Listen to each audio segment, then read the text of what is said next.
चलिए सबसे पहले गायत्री महामंत्र। ओम भूर्भुवः स्वः तत्सवितुर्वरेण्यं भर्गो देवस्य धीमहि धियो यो नः प्रचोदयात्।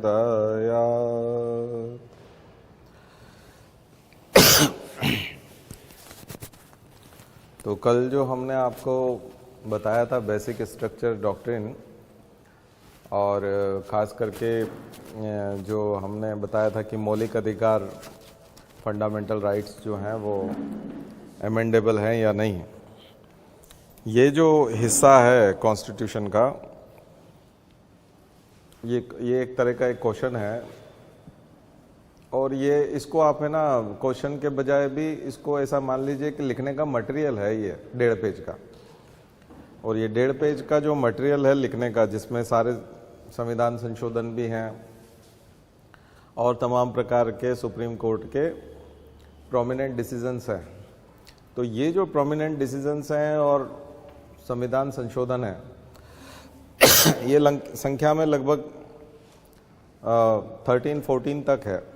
मिनरवा मिल तक जाते हैं, LIC वाले तक, या 10 तो है ही, मिनिमम 10, मैक्सिमम 15। ये जो केसेस है, ये आपका मैटर यदि तैयार है तो एग्ज़ाम में ये आपको मार्क्स देके जाएगा। और ये आपको वो वाला मैटर है जो जाके लिखना है एग्ज़ाम, यानी मेंस में आपको लिखना ही है। बहुत कम मैटर ऐसा है जिसको आप पहले से तैयार कर सकते हो, और उनमें से ये है। अगर आपने ये तैयार कर लिया तो ये बेकार नहीं जाएगा, ये आपको मार्क्स देके जाएगा। डिपेंड करेगा कि आप इसको कौन से क्वेश्चन के आंसर के रूप में लिखोगे। ये आपकी समझ है, ये अंडरस्टैंडिंग आप में होना चाहिए। बाकी आप लिख के आओगे इसको। पिछली कोई एग्जाम ऐसी नहीं है अभी तक की यूपीएससी की कि उसमें ये क्वेश्चन न लिखा गया हो, मतलब इसको न लिखा जा सकता हो। इसे लिखा जा सकता है, लोगों को पता नहीं होता है कि इसे लिखना कहाँ है। तो जैसे संविधानवाद वाला आ गया, तब भी आप लिख सकते हैं। कल हमने कॉन्स्टिट्यूशनलिज्म की बात की। कॉन्स्टिट्यूशनलिज्म की जब हम बात कर रहे थे, उसके लिए एक लाइन और जोड़ लीजिएगा। Constitutionalism is pre requisite for democracy. वो प्री रिक्विसाइट है, वो बहुत जरूरी है डेमोक्रेसी के लिए। कल बात हुई थी ना कि कॉन्स्टिट्यूशनलिज्म ही डेमोक्रेसी है, देखा जाए तो उसको आप लिखिएगा कि जो पहले से आवश्यक चीजें होती है किसी भी चीज के लिए, तो डेमोक्रेसी के लिए जो सबसे आवश्यक चीज है वो है कॉन्स्टिट्यूशनलिज्म। तो जब आप कॉन्स्टिट्यूशनलिज्म को कैसे स्थापित करते हैं, तो जुडिशियल रिव्यू। तो ये सारे के सारे जो एग्जाम्पल हैं, जिसे हम बेसिक स्ट्रक्चर बोलते हैं, ये क्या है? जुडिशियल रिव्यू है। यानी कि संसद ने कोई आर्टिकल 12 पे कोई क्वेश्चन आ गया, डेफिनेशन वाले पे। आर्टिकल 13 पे क्वेश्चन आ गया कि संसद ऐसी कोई भी कानून नहीं बनाएगा जिससे कि रिड्यूस होते हैं वो फंडामेंटल राइट्स। तो ये वाला अपने आप आ जाएगा, ये उसका हिस्सा होगा। फिर अलग से सीधा बेसिक स्ट्रक्चर डॉक्ट्रिन पूछ लिया, तब भी आपको लिखना है। फंडामेंटल राइट्स अमेंडेबल हैं या नहीं, ये पूछ लिया, तब भी आपको लिखना है। ठीक है ना? जुडिशियल रिव्यू पूछ लिया अलग से, संविधानवाद नहीं पूछा, जुडिशियल रिव्यू पूछ लिया, तब भी आपको लिखना है। लिमिटेड गवर्नमेंट का क्वेश्चन है, तब भी आपको लिखना है। तो ऐसे 20-25 तरह के क्वेश्चन है, 25 स्टाइल है क्वेश्चंस की, जिसमें जाकर के आप उसके आंसर में ये वाला लिख सकते हैं। तो ये एक ऐसी चीज है, करेंसी जैसा, आपकी जेब में जो पैसा रखा हुआ वैसा है, इससे आप जाकर के मार्क्स ले सकते हैं। तो कैश मनी है, कैश है ये। ठीक है? तो इसको जरूर तैयार करके रखो। मैं आपको ढेरों चीजें बताऊंगा ऐसे। अगर आप एग्जाम में एक पेपर में 25 पेज लिखने वाले हैं, 30 पेज लिखने वाले हैं, और या 40 पेज लिखने वाले हैं, और 7 पेपर में मान लिया जाए अगर हम देखें तो 3000 के आसपास पेज लिखेंगे आप, हाँ 7 पेज में 300 के आसपास पेज लिखेंगे, तो 300 के आसपास पेज आप पूरी एग्जाम में लिखेंगे। 100 पेज पहले से तैयार किए जा सकते हैं, चाहे कोई सा भी पेपर हो। 100 पेज ऐसे हैं जिनकी तैयारी आप पहले से कर सकते हो, और वो किसी भी साल वो ही पेज लिखे जाएंगे 100, क्योंकि क्वेश्चंस उसके आसपास ही घूमते हैं। तो 100 पेज जिसका पहले से तैयार है वो बहुत आगे रहता है। आईएएस वही बनते हैं, शुरू की पोस्ट वही लोग ले जाते हैं जिनके वो 100 पेज तैयार रहते हैं। वो 100 पेज परमानेंट है, केवल एक समझ होनी चाहिए। क्या समझ होनी चाहिए कि उसको लिखना किस जगह पे, किस आंसर में लिखना है, किस क्वेश्चन के आंसर में जाकर के आपको उसको लिखना है। ये अंडरस्टैंडिंग डेवलप हो गई तो 100 पेज तो आपके हमेशा के लिए तय। उनमें से 1.5 पेज ये वाला है, उन 100 पेज में से 1.5 पेज ये है, बेसिक स्ट्रक्चर डॉक्टरेट। मुझे लगता है उसका इंपॉर्टेंस समझ में आ गया होगा कि मैं क्यों जोर दे रहा हूं उस चीज। मतलब ये आपने तैयार किया है तो इसको हो सकता है कि आप फर्स्ट पेपर में भी लिख रहे हो सकता है इसको तीसरे वाले पेपर में भी लिख रहे हो। कुछ ऐसी भी बात बन सकती है कि ये 4th में एथिक्स वाले में भी जा सकता है, कुछ ऐसा बात बन सकती है कि ये निबंध में भी जा सकता है। तो इसको इन 1.5 पेज को आप 5 बार भी लिख सकते हो, और 5 बार जब लिख दोगे तो 7.5 पेज हो जाएंगे, 7.5 पेजेस हो जाएंगे 5 टाइम्स। बस ये है कि ये परीक्षा है ना, इसी प्रकार। दरअसल आप पूरी तैयारी नहीं कर सकते, इतनी सारी किताबों को खंगालोगे, ये करोगे, वो सब बहुत मुश्किल है। फिर 21 साल में बच्चा कैसे बन जाता है? उसने तो अभी ग्रेजुएशन कंप्लीट की है, उसके अंदर एक समझ होती है, उसके 100 पेज तैयार होते हैं, बाकी वो दूसरे पेजों की भी तैयारी करता है। उसके अलावा उसमें एक समझ होती है कि मैं जो तैयार मटेरियल है इसको कहाँ कहाँ रख करके मार्क्स ले सकता हूँ। वो समझ जो डेवलप कर लेता है उसको बहुत कम समय लगता है सिविल सर्विसेज। बाकी ये तैयारी हार्डवर्क की, बहुत लंबे समय तक किताबें लेके बैठे रहने की नहीं है, एक समझ विकसित करने की तैयारी है। और स्मार्ट वर्क इसी को कहते हैं, यही स्मार्ट वर्क। ठीक है, चलिए तो अब प्रीएम्बल में चलते हैं।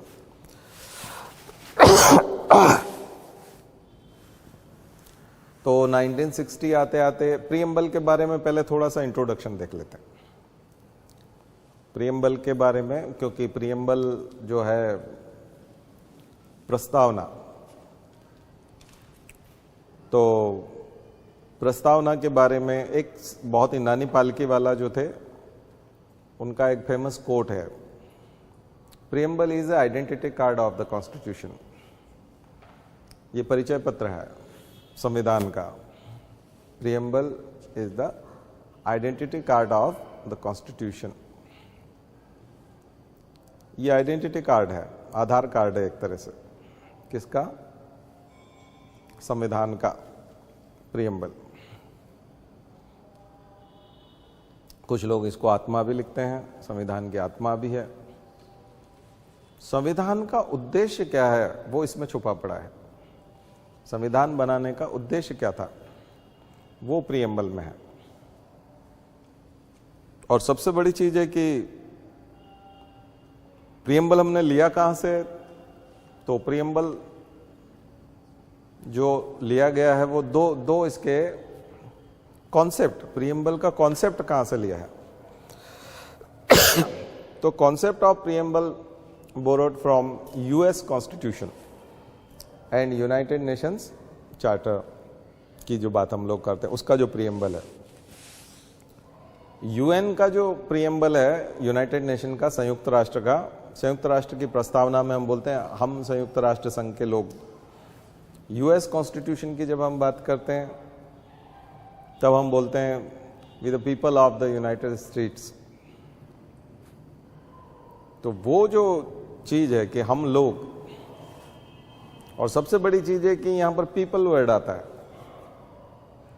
पीपल वर्ड इसलिए आता है क्योंकि कॉन्स्टिट्यूशन अभी बना नहीं है और अभी तक सिटीजनशिप का प्रोविजन आया नहीं है, और प्रीएम्बल तो आ गया, इसलिए वहां नागरिक नहीं लिखा है, पीपल लिखा है, लोग। आ रहा है समझ? नागरिक तब लिखा जाएगा जब सिटीजनशिप आ जाएगी। पहले नागरिकता का प्रोविजन तो आए, और नागरिकता का प्रोविजन तो पार्ट 2 में आएगा, और प्रीएम्बल तो सबसे पहले है। तो प्रीएम्बल का कॉन्सेप्ट जब कभी भी प्री में पूछे कि ये कॉन्सेप्ट कहां से आया है इसका, तब आपको लिखना है कि ये यूएस कॉन्स्टिट्यूशन से और यूनाइटेड नेशन चार्टर का जो हम लोग बात करते हैं प्रीएम्बल है, वहां से।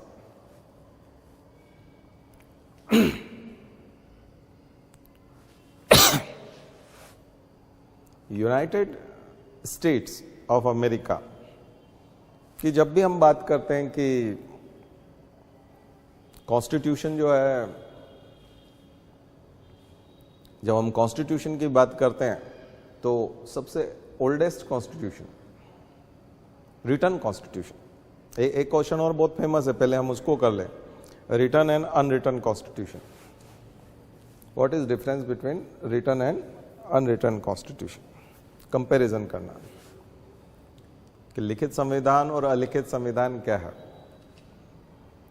तो इसको करना बहुत जरूरी है। उसके बाद हम थोड़ा सा प्रीएम्बल वाले वापस लौट के आएंगे, क्योंकि ये बता देंगे तो उससे बहुत सारी चीजें उधर क्लियर हो जाएगी। लिखित संविधान जो ओल्डेस्ट रिटन कॉन्स्टिट्यूशन जो है वो यूएस का है, 1776 की बात करते हैं हम लोग,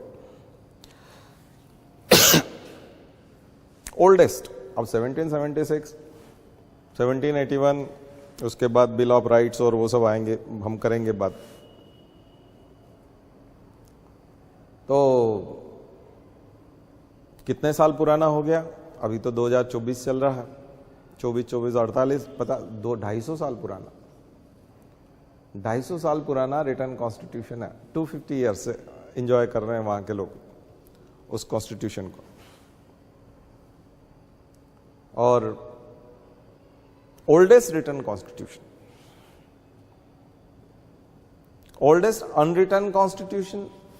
अनरिटर्न कॉन्स्टिट्यूशन, रिटर्न कॉन्स्टिट्यूशन का मतलब ये हो गया कि कॉन्स्टिट्यूंट असेंबली आई है, कुछ लोगों ने मिलकर के कॉन्स्टिट्यूशन लिखा है और तब से वो लागू हुआ है और उसी से सरकार बनती है। अनरिटर्न कॉन्स्टिट्यूशन का मतलब ये है कि ब्रिटेन में जो मैग्ना कार्टा आया था 1215 का, उसके बाद लोग समय समय पे इकट्ठे होते रहे हैं। कुछ मीटिंग्स होती होंगी और वो मीटिंग्स कहीं हुई, इकट्ठे हुए, उन्होंने कुछ तय किया, छोटे छोटे। तो उससे पहले थोड़ा सा और मैं आपको थोड़ा सा और अभी इसको फिर यहीं पॉज कर रहा हूं, थोड़ा और समझ लें। Ordinary law and constitutional law, ordinary law and constitutional law, थोड़ा इसको समझ लें तो आपको और क्लियर हो जाएगा कि, क्योंकि मैं थोड़ा सीक्वेंस गड़बड़ कर गया ना, सीधा प्रीएम्बल पे कूद गए हम लोग, इसलिए वो गड़बड़ हो गया। पहले ये समझाने वाली चीजें बहुत जरूरी है। Ordinary law and constitutional law. तो जो कॉन्स्टिट्यूशन में है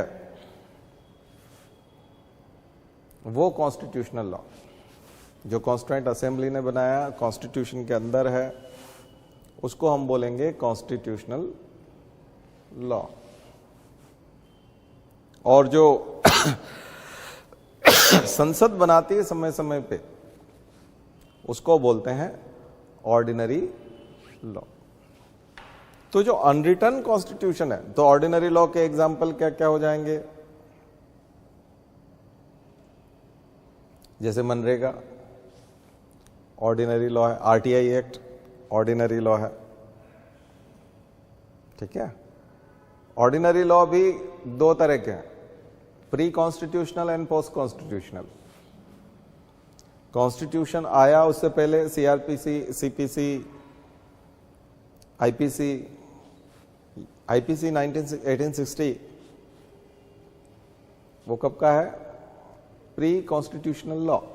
कॉन्स्टिट्यूशन आने से पहले ऑर्डिनरी लॉ, ठीक है। और कॉन्स्टिट्यूशनल लॉ कौन से हो गए? जब कॉन्स्टिट्यूशन बना और उसके अंदर जो लॉ है वो, तो उसको बोलते हैं fundamental law of land. Constitution को क्या बोलते हैं? Fundamental law of land. इसी के ऊपर फिर दूसरे कानून, जो ऑर्डिनरी कानून है। दरअसल कॉन्स्टिट्यूशनल लॉ तो एक बेसिक लॉ है, फंडामेंटल लॉ है, और ये जो कॉन्स्टिट्यूशनल लॉ है इसको चेक नहीं करना पड़ता। दरअसल जो नया लॉ बनाओगे आपको उसका रिलेवेंस इसके साथ बिठाना पड़ेगा कि ये कॉन्स्टिट्यूशन के अगेंस्ट तो नहीं जा रहा। जब भी लॉ बनेगा जुडिशरी यही चेक करेगी, यही चीज रिव्यू करेगी कि ये जो लॉ बना है ऑर्डिनरी लॉ, ये कॉन्स्टिट्यूशन के हिसाब से है कि नहीं। इसलिए कॉन्स्टिट्यूशनल लॉ को फंडामेंटल लॉ बोला है। ऑर्डिनरी लॉ को फंडामेंटल लॉ नहीं है। ऑर्डिनरी लॉ क्या है? वो हमेशा चेक होगा, क्रॉस चेक होगा। किसके साथ होगा? कॉन्स्टिट्यूशन के साथ। ठीक है। तो मूल भावना किससे निकल करके आएगी? बेसिक स्ट्रक्चर किससे निकल करके आएगा? वही है कि कोई भी ऑर्डिनरी लॉ कहीं वायलेशन तो नहीं कर रहा। तो अनरिटन कॉन्स्टिट्यूशन की जब हम बात करते हैं तो सीरीज ऑफ ऑर्डिनरी लॉज, वो बहुत सारे ऑर्डिनरी लॉज की एक सीरीज है, वो कहीं लिखे हुए नहीं है। जितने ऑर्डिनरी लॉज हैं वो सारे ही देखा जाए तो एक तरह से कॉन्स्टिट्यूशन है। अभी 2005 में कॉन्स्टिट्यूशनल अमेंडमेंट एक्ट आया ब्रिटेन में और सुप्रीम कोर्ट बना। फर्स्ट टाइम वहां कोर्ट लाया गया। उसके पहले जो कोर्ट्स थे वो किस प्रकार के कोर्ट्स थे? वो कोर्ट्स संवैधानिक कोर्ट्स हैं। अब वहां तो संविधान लिखा हुआ ही नहीं है। जब लिखा हुआ नहीं तो कॉन्स्टिट्यूशनल अमेंडमेंट कहां से आ गया? कॉन्स्टिट्यूशन हो तो फिर आप कॉन्स्टिट्यूशनल अमेंडमेंट करेंगे। तो वो कुछ लॉ को वहीं पे इंटरप्रेट करते हैं, वहां के लोग एक्सप्लेन करते हैं ये लॉ कॉन्स्टिट्यूशन जैसा है, ये कॉन्स्टिट्यूशन ही मान लो, है ना। इसको तो वो अनरिटन कॉन्स्टिट्यूशन में यही है कि कुछ लॉ को जब वो लेके आए कि हम जुडिशरी की स्थापना कर रहे हैं फर्स्ट टाइम, अब जुडिशरी आ रही है तो वो जुडिशियल रिव्यू एक तरह से करेगी। तो बात समझ में आ रही है आपको? अनरिटन कॉन्स्टिट्यूशन ऑर्डिनरी लॉज से मिलकर के बनता है, रिटन कॉन्स्टिट्यूशन कॉन्स्टिट्यूशनल लॉ से बनता है। केवल रिटन और अनरिटन से बात नहीं बनती।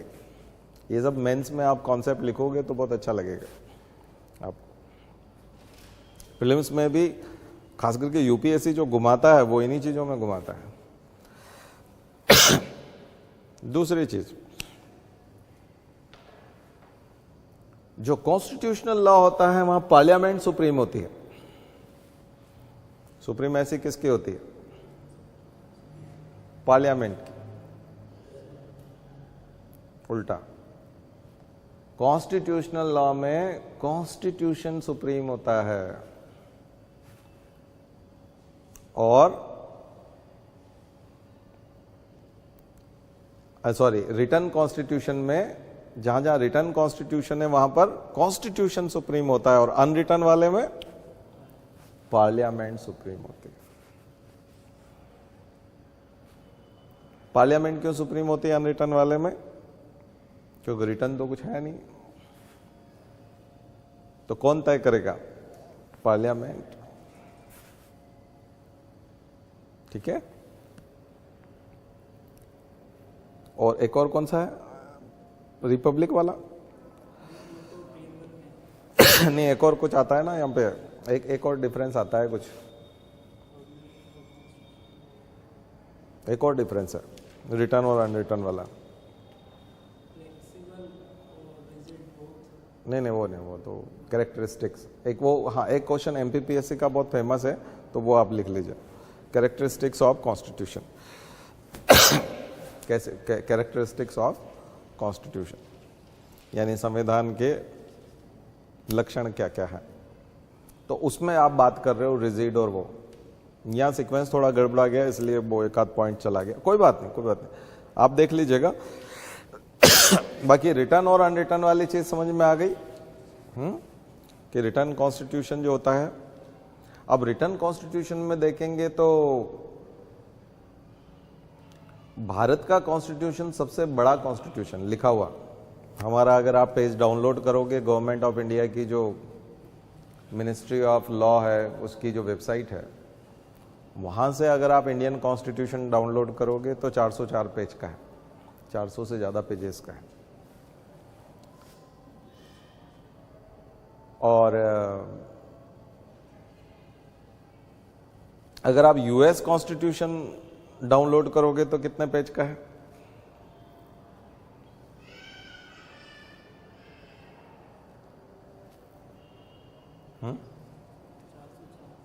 नहीं, इंडियन कॉन्स्टिट्यूशन 404 पेज का है, यूएस कॉन्स्टिट्यूशन कितने पेज का है?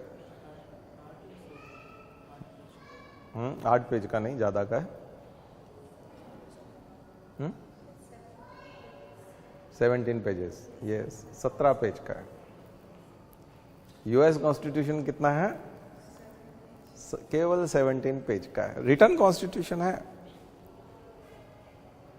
और हम लोगों ने 106 अमेंडमेंट किए हैं आज तक, और उन्होंने 27 अमेंडमेंट किए टिल डेट, ओनली 27 अमेंडमेंट्स।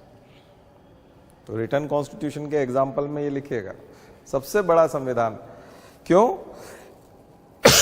क्योंकि हमारे पास डाइवर्सिटी है। यूएस में जो भी जाएगा, डाइवर्स पीपल भी जाएगा तो वो यूएस सिटीजन हो जाएगा, अमेरिकन होना होगा उसको,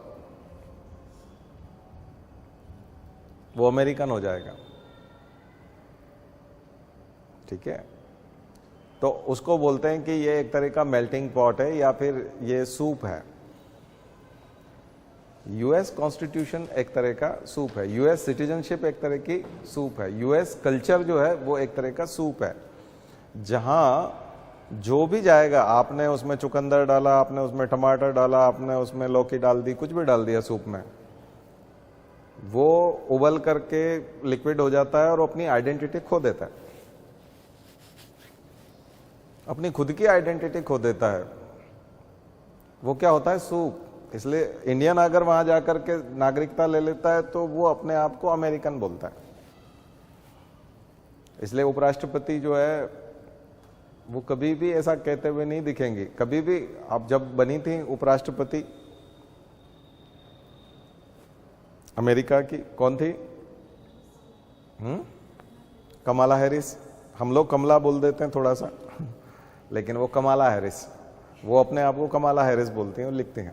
आप कभी भी जाकर के स्पेलिंग भी देखेंगे विकिपीडिया पे तो KMALAS टाइप के, हमारे यहाँ ए गायब हो जाता ना तो कमला हो जाती है, लेकिन वो लिखती हैं कमाला हैरिस। वो अपने आप को, अभी जैसे हम लोग ऋषि सुनक के बारे में जितना देखते हैं, क्योंकि वो ब्रिटेन है, ठीक है, वो रिपब्लिक है, वो सॉरी रिपब्लिक नहीं है वो, हम लोग तो रिपब्लिक है, लेकिन वहां अभी भी क्राउन है।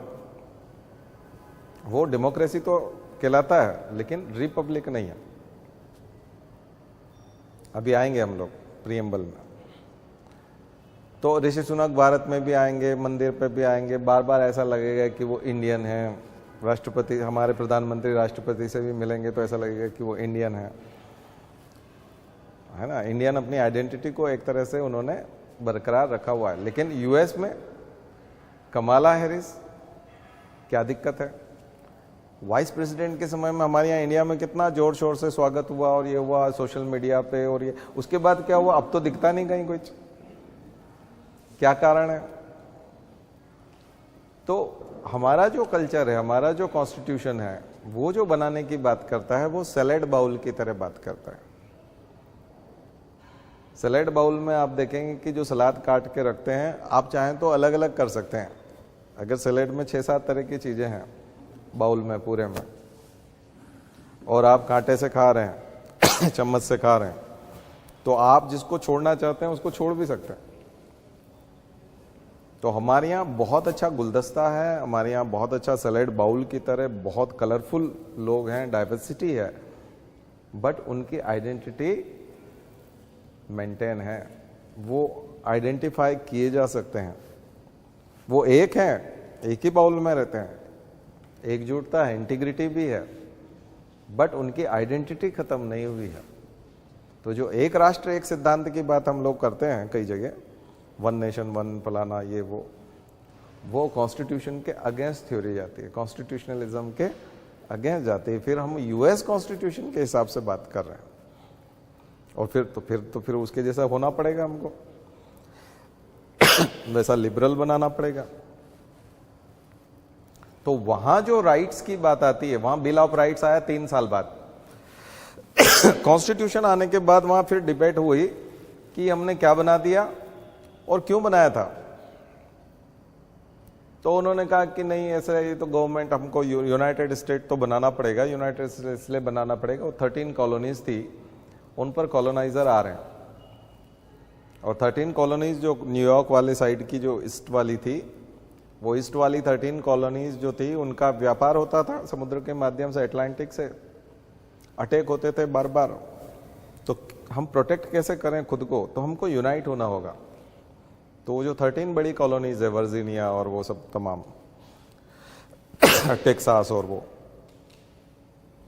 वो सब जो है, टी पार्टी वगैरह देखिएगा उसके, वो जो हम लोगों ने पहले पढ़ाया है, पहले पुराने क्लासेस में जाएंगे तो उसमें मिल जाएगा, बोस्टन टी पार्टी और वो सब, तो बोस्टन और वो सब, तो वो सारे जो ईस्टर्न 13 कॉलोनीज है उनने मिलकर के अपना यूनाइटेड स्टेट्स बनाया,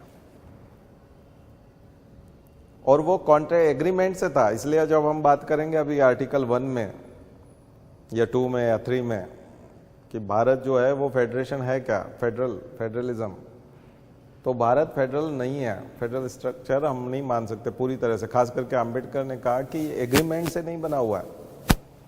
वो जो स्टेट है उन्होंने अपनी आइडेंटिटी की, स्टेट की आइडेंटिटी तो बरकरार है उनकी, लेकिन यूएस वाली जो है आइडेंटिटी उन्होंने मर्ज कर दी, सबके एक दूसरे के साथ मर्ज कर दी। उन्होंने मिलकर के जो कॉन्स्टिट्यूशन बनाया था बाद में 3-4 साल बाद वहां पर आया बिल ऑफ राइट्स 81 के आसपास, जो 84-86 तक लागू हुआ। पहला संविधान संशोधन, first constitutional amendment, bill of rights, और वो बिल ऑफ राइट्स जो था वही फंडामेंटल राइट्स था।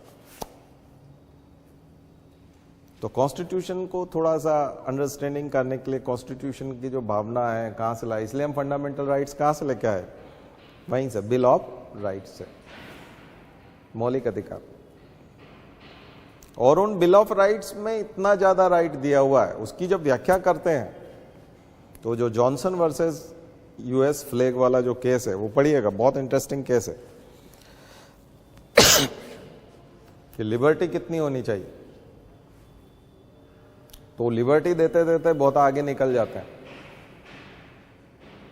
तो जो टेक्सास गवर्नमेंट के अगेंस्ट जो केस है वो जब सुप्रीम कोर्ट में जाता है तो उसको तो सजा हो जाती है, क्योंकि उसने रिपब्लिकन्स की एक मीटिंग चल रही थी और बाहर अमेरिकन फ्लैग जला दिया, यूएस फ्लैग जला दिया, झंडा, देश का झंडा जला दिया। तो फिर उन्होंने टेक्सास की, उसने कोर्ट ने तो सजा दे दी, वो गया सुप्रीम कोर्ट, जॉनसन।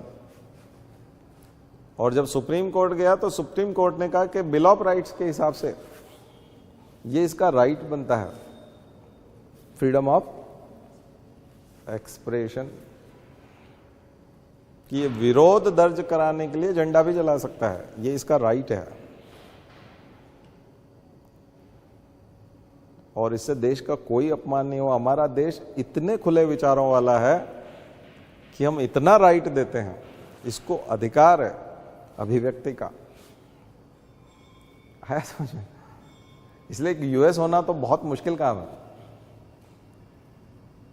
यूएस जितनी फ्रीडम तो बहुत ही मुश्किल है, इसलिए लोग यूएस में बसना चाहते हैं और डॉलर की कीमत इतनी ज्यादा है,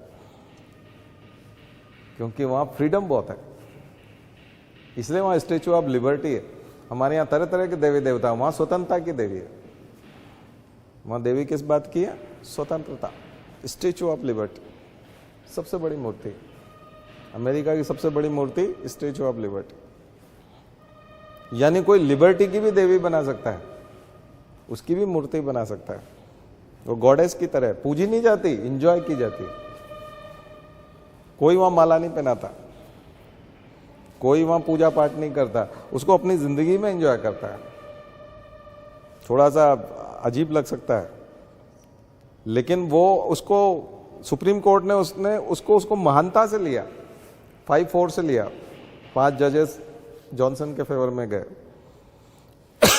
उन्होंने कहा कि हमारा first constitution, bill of right ये कहता है, अमेरिकन कॉन्स्टिट्यूशन ये कहता है कि यहां के प्रत्येक नागरिक को स्वतंत्रता है। इसलिए झंडा इंपॉर्टेंट नहीं है, नागरिक की स्वतंत्रता इंपॉर्टेंट है ना। तो वो इसका मतलब है कि कॉन्स्टिट्यूशन नागरिकों के लिए बनाया गया है, नागरिक कॉन्स्टिट्यूशन के लिए नहीं है। तो ये तो बहुत ही जबरदस्त चीज है ना। तो अब आपको थोड़ा सा कॉन्स्टिट्यूशनलिज्म या कॉन्स्टिट्यूशन हमने बोरो कहां से किया, या राइट्स हम कौन से बोरो कर रहे हैं, कहां से ले रहे हैं? राइट्स हम यूनाइटेड स्टेट्स से ले रहे हैं। जनता के अधिकार जो है, लोगों के जो अधिकार है, हमने वहां से लिए। ठीक है, तो मुझे लगता है कि ये चीजें जो है कॉन्स्टिट्यूशन के बारे में जब हम बात करेंगे तो चलिए, तो अब हम चलते हैं प्रीएम्बल में, वहां पर फिर से जहां बात कर रहे थे, इंट्रोडक्शन दे रहे थे प्रीएम्बल का। तो ये जो कॉन्सेप्ट है प्रीएम्बल का, ये कॉन्सेप्ट हमने कहां से लिया? यूनाइटेड नेशन से, चार्टर से और यूएस कॉन्स्टिट्यूशन से। उनकी प्रीएम्बल भी बहुत छोटी है, हमारी थोड़ी बड़ी है। हम लोगों को क्या है कि बड़ा कॉन्स्टिट्यूशन इसलिए बनाना पड़ा ना, संविधान संशोधन भी ज्यादा इसलिए करने पड़े क्योंकि हमारे यहाँ डाइवर्सिटी बहुत है। नागालैंड के लोगों के लिए अलग प्रोविजंस हैं, साउथ के लोगों में आप देखो कई जगह पर लैंग्वेज के बेस पे बहुत सारे प्रोविजंस आ जाते हैं। 371A, B, C, D, E, F, G, H ऐसे चले जाएंगे। और इतनी सारी डाइवर्सिटी, तो आपको हर चीज लिख के देना पड़ेगी, नहीं तो बाद में जाकर के दिक्कत। वहां ये है कि वहां एक ही आइडेंटिटी होगी और वो यूएस होगा और वो उसमें ये होगा, बस बात खत्म। सिंपल सा लिख दिया उन्होंने। यहां क्लियर करना पड़ेगा, रिजर्वेशन देना पड़ेगा, प्रोविजंस डालने पड़ेंगे, हर चीज के क्लियर करना पड़ेंगे, अदरवाइज डिबेट बहुत लंबी चलेंगी, संविधान संसद में कोई काम ही नहीं हो पाएंगे। इसलिए यहां कॉन्स्टिट्यूशन को ज्यादा स्पेशल बनाने के लिए जनरलाइज फॉर्म में नहीं बना सकते, क्योंकि मैंने बताया ना कि आइडेंटिटी बरकरार है। तो फिर कॉन्सेप्ट तो हमने ले लिया वहां से, तो कंटेंट कहां से आया? प्रीएम्बल का जो कंटेंट है वो आया 12 दिसंबर 1946 को। पंडित जवाहरलाल नेहरू ने एक भाषण दिया, उद्देश्य प्रस्ताव। उद्देश्य प्रस्ताव, ये जो उद्देश्य प्रस्ताव की जो स्पीच थी,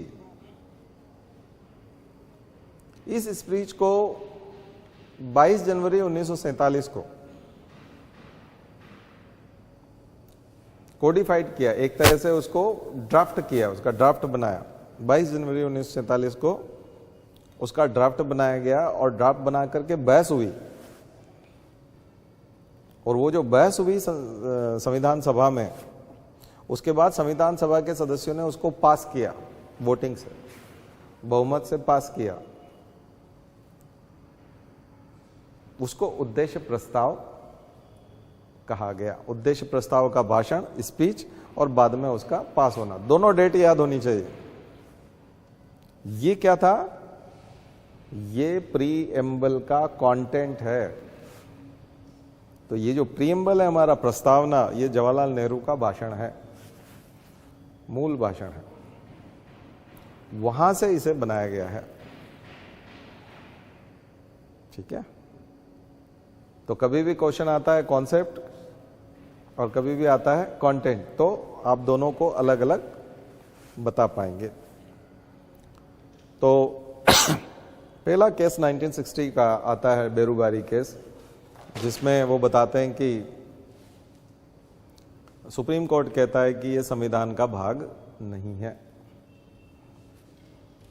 सुप्रीम कोर्ट कहता है कि ये संविधान का भाग नहीं है, लेकिन बाद में बहुत सारे केसेस हैं, सीरीज है फिर तो, जिसमें ये क्लियर ही हो गया 1975 के बाद कि ये संविधान का हिस्सा है, प्रस्तावना संविधान का भाग है। और आज का प्रेजेंट स्टेटस ये है कि प्रीएम्बल जो है वो कॉन्स्टिट्यूशन का पार्ट है। क्योंकि क्या हम कॉन्स्टिट्यूशन में अमेंडमेंट, प्रीएम्बल में अमेंडमेंट करेंगे तो ये कॉन्स्टिट्यूशनल अमेंडमेंट होगा डेफिनेटली, क्योंकि कॉन्स्टिट्यूशनल अमेंडमेंट बोलते हैं ना, 42 से हम लोगों ने 3 वर्ड डाले हैं। ठीक है, कौन कौन से 3 वर्ड डाले? Socialist, secular and integrity. Secular, socialist and integrity, तो ये 3 वर्ड जो हम लोगों ने उसमें इंट्रोड्यूस किए हैं, ये संविधान संशोधन बोलते हैं हम उसको, तो वो संविधान संशोधन कहलाएगा।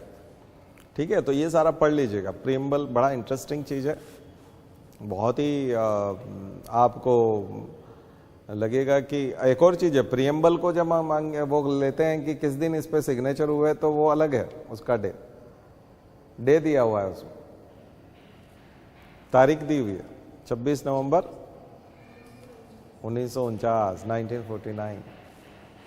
26 जनवरी नहीं है, उससे पहले है। तो प्रीएम्बल को हमने किस दिन पास किया? उस दिन प्रीएम्बल पे सिग्नेचर हुए, उस दिन पास हुआ, उस दिन संविधान सभा के सदस्यों ने प्रीएम्बल को पास किया। संविधान लागू होना अलग चीज है, प्रीएम्बल पास होना अलग चीज है।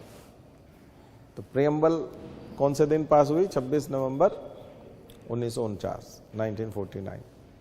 तो ये प्रीएम्बल की खास खास बातें हैं। प्रीएम्बल भारतीय संविधान की विशेषताओं में भी है। ठीक है, अब चलते हैं हम लोग प्रीएम्बल के एक एक कंटेंट पर। सबसे पहले क्या वर्ड आ रहा है? हाँ, we the people of India, and आगे सोवरेन। सबसे पहला वर्ड क्या है? सोवरेन,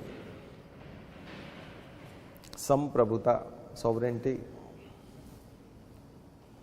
सॉवरेनिटी जो है वो है संप्रभुता।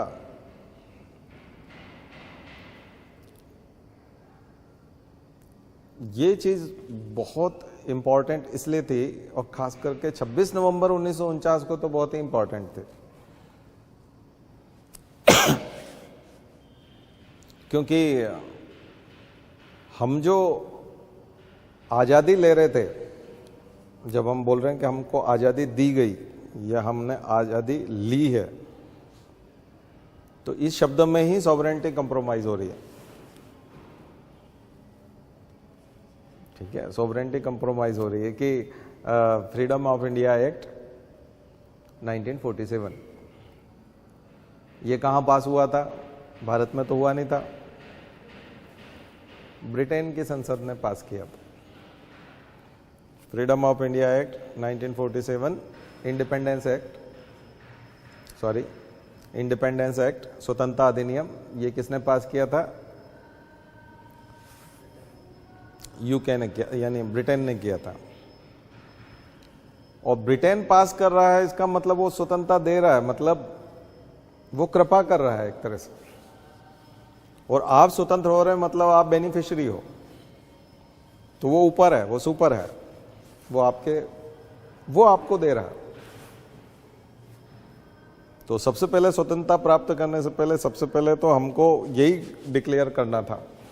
तो हमारा कॉन्स्टिट्यूशन खुद को डिक्लेयर करता है प्रीएम्बल के माध्यम से कि हम सोवरेन हैं।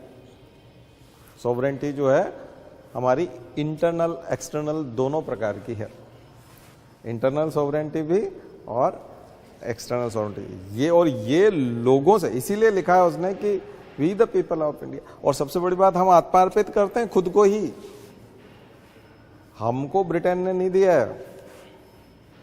ये जो कॉन्स्टिट्यूशन हम दे रहे हैं, ये हम ही लोग बना रहे हैं, कोई राजा महाराजाओं की तरफ से भेजे गए लोग भी हैं, पर वो रिप्रेजेंटेटिव हैं, इलेक्टेड भी हैं, नॉमिनेटेड भी हैं, दोनों तरह के लोग हैं, ठीक है। लेकिन ये जो लोग हैं ये खुद ही को अर्पित कर रहे हैं, कोई किसी को दे नहीं रहा है,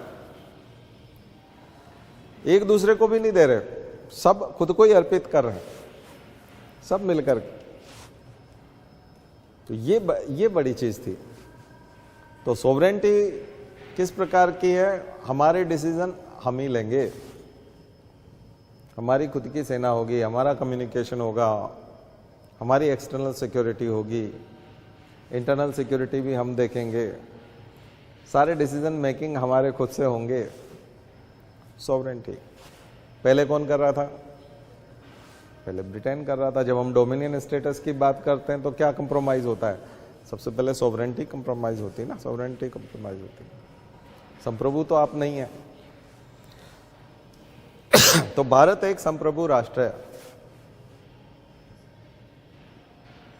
इसलिए अभी इन दिनों में यदि आपने देखा हो तो हम अपनी संप्रभुता को एंजॉय कर रहे थे।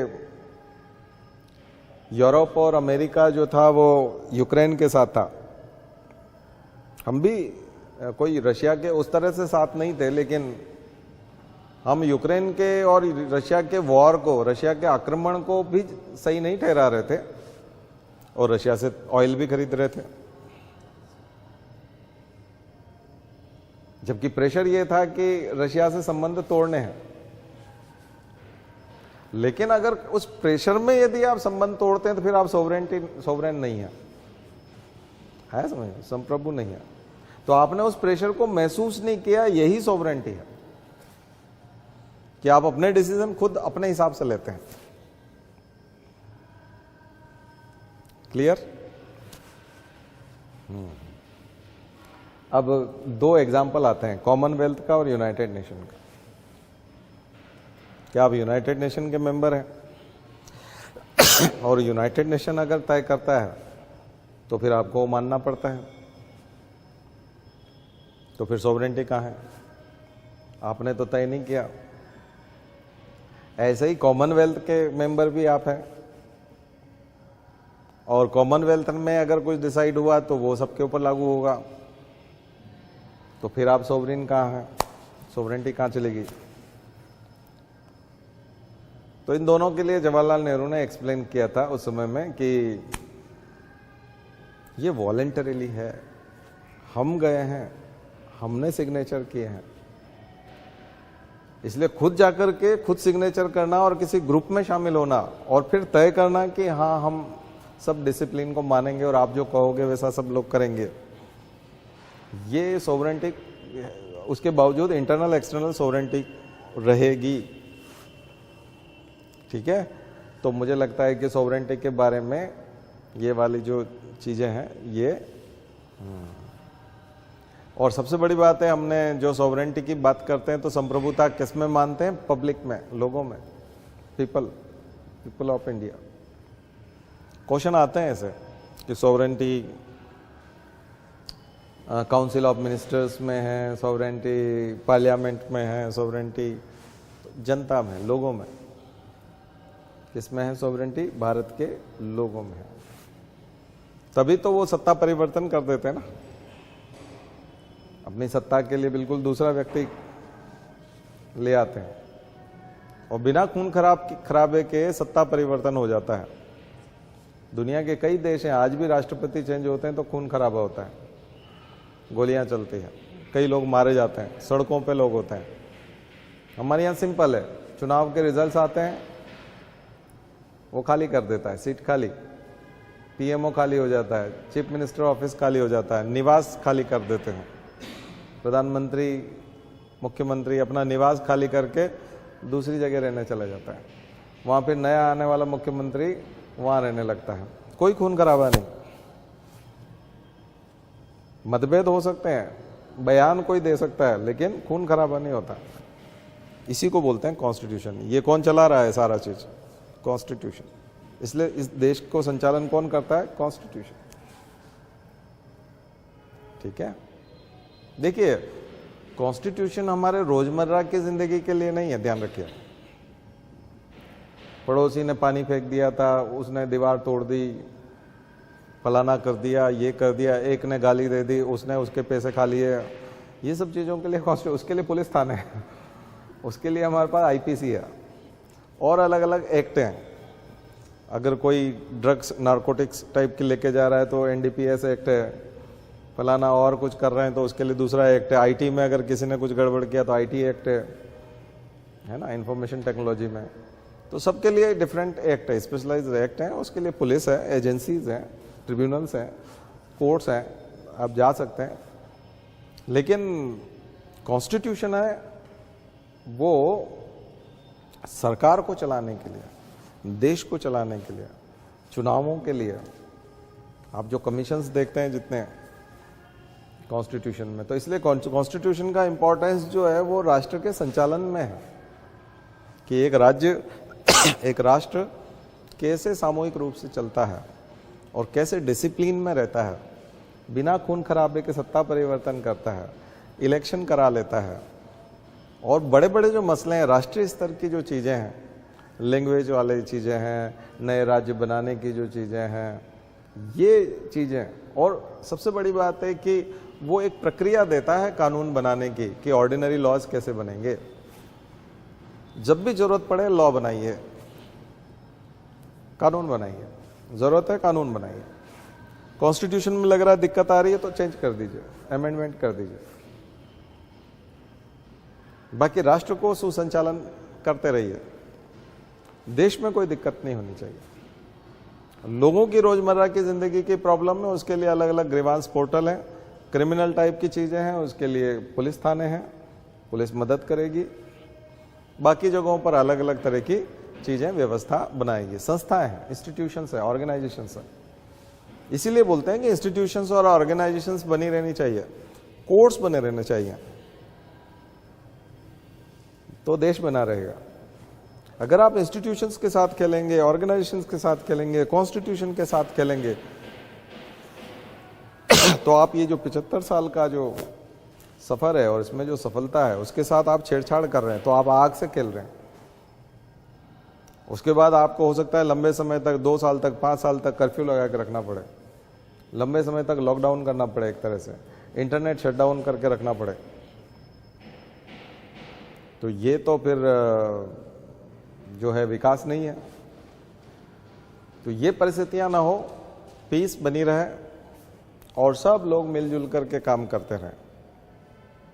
नेक्स्ट, सोवरिन और प्रियम्बल कितने लोगों को याद है ऐसे मौखिक?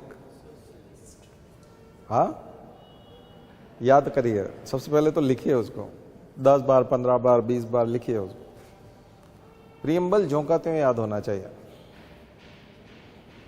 वो भी एक तरह का उस टाइप का पेज है जो मैं अभी बता रहा था, 1.5 पेज बता रहा था उसको। ये भी उसमें आता है। पूरे एग्जाम में यूपीएससी के में कहीं कहीं आप प्रियम्बल लिखा होगे, अगर आपको याद होगी तो आप चिपका दोगे उसको और सामने वाले को इंप्रेस करके मार्क्स ले लोगे। ये सब आपकी जेब में जो कैश रखा होता है ना, वो है। बाकी का आपको पासवर्ड याद नहीं है, एटीएम का पिन भूल गए, कार्ड आपके पास रखा है, हो सकता है कुछ क्रेडिट कार्ड हो, वो आज काम ही नहीं कर रहा, आज बैंक का सर्वर डाउन है, लेकिन जो कैश जेब में रखा होता है उससे हम लोग कुछ भी खरीद सकते हैं। तो कैश की तरह है, जो पैसा नगद आपकी जेब में रखा होता है वही काम का होता है देखा जाए तो ये आप उसको उस तरह से यूज करिए। तो प्रियम्बल हमेशा के लिए तैयार करके रखिए। सोशलिस्ट है, हाँ सोशलिस्ट। चलिए थोड़ा सा डिस्कशन कर लेते हैं सोशलिस्ट वाला। तो सोशलिज्म कहाँ से आया? हम लोग मार्क्सिज्म से निकाल करके लाते हैं, कार्ल मार्क्स के वहां से। समाजवाद। तो दुनिया में दो तरह की कॉन्सेप्ट हैं, capitalism and socialism. Capitalism and socialism. दूसरा, कॉन्स्टिट्यूशन की जो डेफिनेशन में फंडामेंटल लॉ ऑफ लैंड बता रहा था, वहां पर एक डेफिनेशन में और लिख लीजिएगा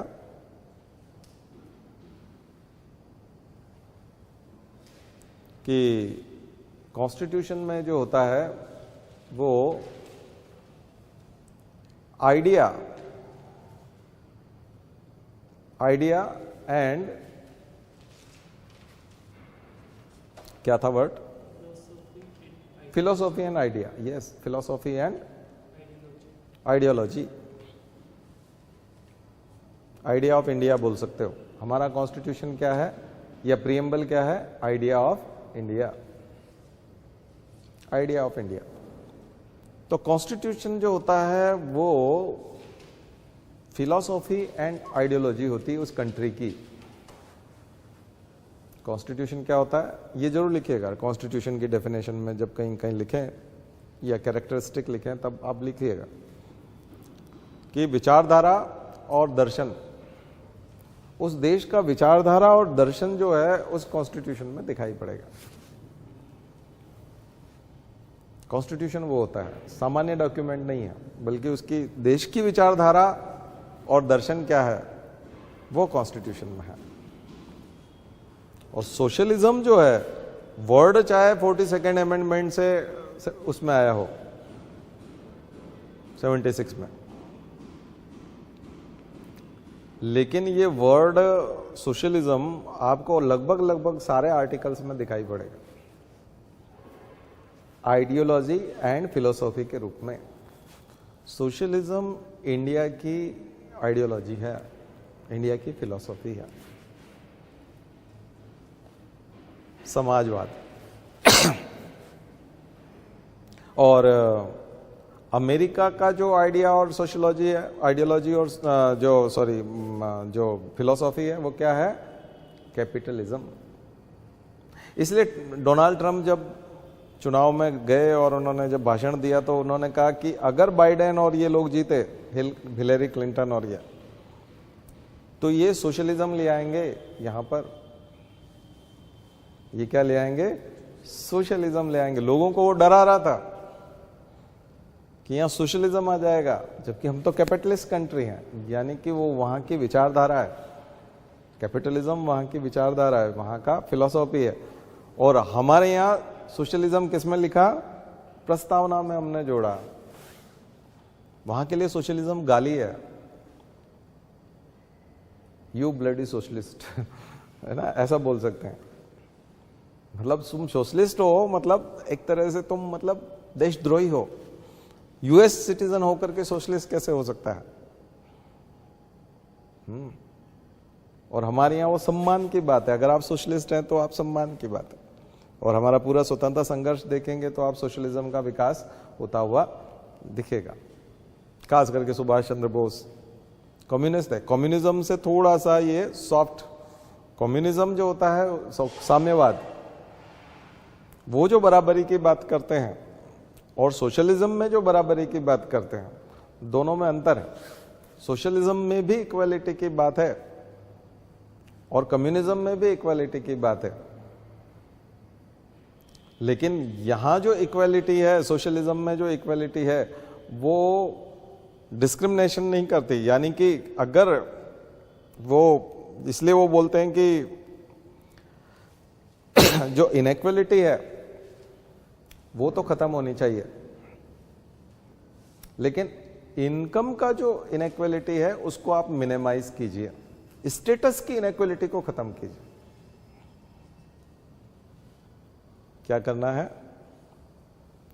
स्टेटस, औकात की जो बात आती है, और जब बात आती है कि तुम तो घटिया हो, क्लासिज्म जब आ जाता है, तुम लोअर कास्ट हो, तुम लोअर क्लास हो, ये मिडिल क्लास है, ये अपर क्लास है, जो क्लासिज्म वाली जो डिफरेंस है, ये जो इनइक्वालिटी है, ये क्या होनी चाहिए? ये बिल्कुल खत्म होनी चाहिए. लेकिन इनकम इनइक्वालिटी, उसको राज्य की ड्यूटी है कि वो उसको कम करे. आर्टिकल 37, 38, यस, वो उसको मिनिमम करने की बात करते हैं. क्योंकि उसको पूरी तरह से खत्म करने की बात क्यों नहीं करते? इनकम इनइक्वालिटी को पूरी तरह से खत्म करने की बात इसलिए नहीं करते क्योंकि आय की असमानता को खत्म कर देंगे तो जिसने 12 घंटे काम किया उसको भी उतने ही पैसे मिल रहे हैं, जिसने बहुत मन लगा के काम किया उसको भी उतने ही पैसे मिलेंगे, और जिसने बिल्कुल काम नहीं किया उसको भी उतने ही पैसे मिलेंगे. तो ये है कम्युनिज्म, एक जैसे पैसे मिलना दोनों को, चाहे काम करो चाहे न करो, इसको बोलेंगे साम्यवाद। समाजवाद क्या है? समाजवाद यहां एक तरह से डिफरेंस करता है, वो रिवोल्यूशनरी नहीं है बल्कि इवोल्यूशनरी है। समाजवाद इवोल्यूशनरी होता है और कम्युनिज्म क्या होता है? रिवोल्यूशनरी। रशियन रिवॉल्यूशन, एक ही रात में सम्राट गए और जनता सब बराबर, सारी जनता बराबर, इक्वालिटी। तो जब रिवॉल्यूशन आती है तो चाहे माओ बोलते हैं बंदूक की नली से समानता आएगी, नक्सलवादी जो बात करते हैं वो रिवॉल्यूशन के माध्यम से समानता लाना चाहते हैं, गोली मार करके अमीरों को खत्म करो सब बराबर हो जाएंगे, मजदूरों सारे एक हो जाओ, वो जो बात करता है। लेकिन एक हो जाओ मतलब डेमोक्रेसी में आ जाओ, और डेमोक्रेसी में जब आएंगे तो हमारे यहाँ का जो सोशलिज्म है उसके नाम लिख लीजिए, उसकी लिस्ट बना लीजिए, वो सारा मतलब सबका मीनिंग एक ही है, डेमोक्रेटिक सोशलिज्म। डेमोक्रेटिक सोशलिज्म, प्रजातांत्रिक समाजवाद। तो भारत का समाजवाद क्या है? प्रजातांत्रिक समाजवाद है। दूसरा ये इवोल्यूशनरी सोशलिज्म है, विकासशील, विकासशील समाजवाद विकसित हो रहा है, डेवलपिंग सोशलिज्म भी कह सकते हैं, इवोल्यूशनरी या डेवलपिंग तो नेगेटिव हो जाएगा, इवोल्यूशनरी ठीक है। फेबियन सोशलिज्म, फेबियन क्लब थे ब्रिटेन में जो इसी प्रकार के सोशलिज्म की बात करते थे, नेहरू ने वहां से इंप्रेस होकर के इसको कहा फेबियन सोशलिज्म। नेहरूवियन सोशलिज्म, इसी को नेहरूवियन सोशलिज्म भी कहा जाता है। मिक्स्ड इकोनॉमी, इसी का नाम है मिक्स्ड इकोनॉमी, प्राइवेट सेक्टर भी और गवर्नमेंट सेक्टर भी, पब्लिक सेक्टर भी, public sector and private sector मिलकर के इकोनॉमी में पार्टिसिपेट करेंगे, प्राइवेट बैंक भी रहेंगे गवर्नमेंट बैंक भी रहेंगे। लेकिन एक्सट्रीम सोशलिज्म इंदिरा गांधी लेके आई थी, नेशनलाइजेशन कर दिया था प्राइवेट बैंक का, सबको सरकारी बना दिया था। तो जब नेशनलाइजेशन होता है तो एक्सट्रीम सोशलिज्म होता है, जब प्राइवेटाइजेशन होता है तो कैपिटलिज्म आ रहा है एक तरह से। तो हमारे यहाँ सरकारी जो रेलवे स्टेशन था वो प्राइवेट है, तो रेलवे स्टेशन प्राइवेट है। जनरली रेलवे स्टेशन कभी प्राइवेट नहीं होते थे, भोपाल एक एग्जाम्पल है, सबसे फर्स्ट एग्जाम्पल। तो पुराना वो जो सरकारी रेलवे स्टेशन उधर रह गया भोपाल वाला, और ये कमलापति, ये जो स्टेशन है ये क्या है? प्राइवेट है। दोनों में अंतर जाके देखो, बहुत अंतर है, सरकारी अस्पताल और प्राइवेट अस्पताल। जैसे हमीदिया का और प्राइवेट अस्पताल बंसल होता है तो उसका दोनों का डिफरेंस देखो, सब सुविधाओं का, साफ सफाई का, तो वो दिखेगा आपको, वही यहाँ पर और वहाँ पर दिखेगा। बट मिक्स्ड इकोनॉमी, सब चीज़ें हैं हमारे मिक्स्ड इकोनॉमी, ठीक है।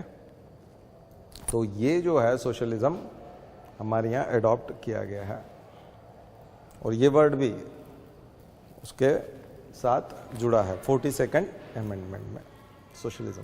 और यूं हिस्ट्री में, मॉडर्न हिस्ट्री में जाकर देखेंगे तो भगत सिंह सोशलिस्ट वर्ड जोड़ते हैं अपनी सोशलिस्ट लीडर में आप बात करेंगे तो लाला लाजपत राय, लाला लाजपत राय हैं, तमाम आर्य समाज के लोग हैं।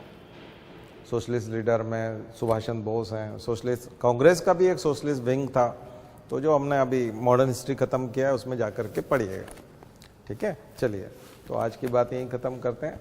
नेक्स्ट टाइम जो है हम बचे हुए प्रियम्बल की चीज़ें लेंगे और आर्टिकल्स को शुरू करेंगे। ओम द्यौ शांति अंतरिक्षग्वम शांति पृथ्वी शांतिरापः शांतिरौषधयः शांति वनस्पतयः शान्तिर्विश्वे देवाः शान्तिर्ब्रह्म शान्तिः सर्वगं शान्तिः शान्तिरेव शान्तिः सामा शान्तिरेधि। ओम शान्तिः शान्तिः शान्तिः सर्वारिष्टासु शान्तिर्भवतु। बोले गायत्री माता की, परम पूज्य गुरुदेव की, परम वंदनीय माता जी की। हम सुधरेंगे, हम बदलेंगे, एक बनेंगे। जन्म जहाँ पर, अन्न जहाँ का, ज्ञान जहाँ से, वह है प्यारा। देश की रक्षा कौन करेगा? मानव मात्र, नर और नारी, जाति वंश सब भारत माता की, भारतीय संस्कृति की